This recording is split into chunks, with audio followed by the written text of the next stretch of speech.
বাংলাদেশকেই যেন অনুসরণ করল পাকিস্তান। তবে ভুল পথে না হেঁটে আগেভাগেই কোটা বাতিলের সিদ্ধান্ত নিয়ে নিরাপদ পথেই হাঁটল ইসলামাবাদ। যে দাবির প্রেক্ষিতে শুরু হওয়া আন্দোলন বাংলাদেশে গণ অভ্যুত্থান সৃষ্টির মাধ্যমে সরকার পতন ঘটিয়েছে, সেই বৈষম্যমূলক কোটা বাতিলের দাবি আগেভাগেই মেনে নিল পাকিস্তানের সরকার। এক্ষেত্রে নানা নির্দেশনা দিয়ে জরুরি ভিত্তিতে সিদ্ধান্ত বাস্তবায়নে পদক্ষেপ নেওয়ার কথা বলা হয়েছে। সরকারি চাকরিজীবীদের পরিবারের সদস্যদের স্বয়ংক্রিয়ভাবে চাকরি পাওয়ার ব্যবস্থা বাতিল করেছে পাকিস্তান সরকার। মূলত চাকরিরত অবস্থায় মারা যাওয়া কর্মকর্তা কর্মচারীদের পরিবারের সদস্যদের কোনো ধরনের পরীক্ষা বা প্রতিযোগিতা ছাড়াই চাকরি পাওয়ার যে বিধান দেশটিতে এতদিন ছিল সেটা বাতিল করা হলো। এক প্রতিবেদনে এই তথ্য জানিয়েছে পাকিস্তানি সংবাদ মাধ্যম এক্সপ্রেস ট্রিবিউন। সংস্থাটি বলছে, চাকরিরত অবস্থায় মারা যাওয়া সরকারি কর্মচারীর পরিবারের সদস্যদের চাকরি দেওয়ার সুবিধা বাতিল করেছে সরকার। এ বিষয়ে সুপ্রিম কোর্টের সিদ্ধান্ত বাস্তবায়নে সব মন্ত্রণালয় ও বিভাগকে আনুষ্ঠানিক নির্দেশনা দিয়েছে দেশটির সংস্থাপন বিভাগ।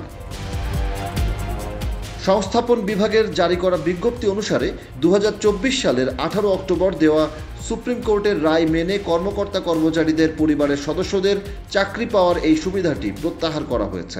এই সিদ্ধান্ত সুপ্রিম কোর্টের রায়ের তারিখ থেকে কার্যকর হবে।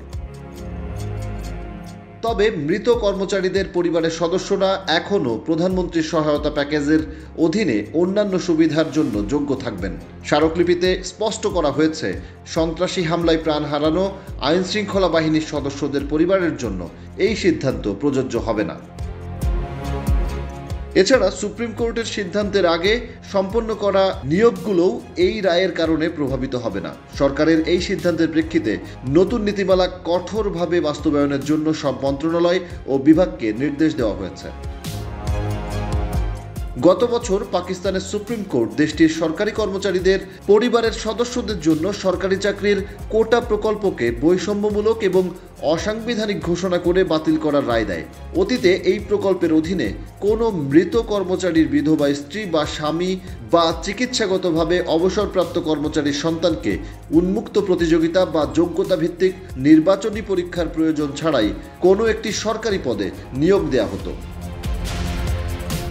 রায়ে পাকিস্তানের শীর্ষ আদালত উল্লেখ করে, এই ধরনের প্রকল্প নিম্ন গ্রেডের কর্মচারী এবং তাদের পরিবারের বিরুদ্ধে বিশেষভাবে বৈষম্যমূলক। আদেশে বলা হয়, এই চাকরিগুলো বংশগত নয় বা করা যাবে না। আদালত আরও বলেছিল, যে কোনো নীতি বা আইন যদি সাংবিধানিক নীতির সাথে সাংঘর্ষিক হয় তা বিচারিক পর্যালোচনার বিষয় হবে। ফেডারেল এবং প্রাদেশিক কর্তৃপক্ষকে সাংবিধানিক কাঠামোর সাথে সামঞ্জস্য করে এই আইনগুলো প্রত্যাহার করার নির্দেশও দেওয়া হয়েছিল। এবার আদালতের এই নির্দেশনা মেনে নিল পাকিস্তান সরকার, যার মধ্য দিয়ে পাকিস্তানে সম্ভাব্য আরেকটি আন্দোলন এড়িয়ে গেল ইসলামাবাদ। অথচ ঠিক এমনই কোটা বাতিলের একটি আন্দোলন বাংলাদেশের সরকার পতনের কারণ হয়ে দাঁড়ায়। যদিও সরকারের বিরুদ্ধে নানা ক্ষোভ নিয়ে আগে থেকেই ফুঁসছিলেন সাধারণ মানুষ, আর এ কারণেই সামান্য কোটা আন্দোলন বাংলাদেশের সরকার বিরোধী এক দফা আন্দোলনের রূপ নেয়, পরিণত হয় গণ অভ্যুত্থানে, পতন হয় সরকারের।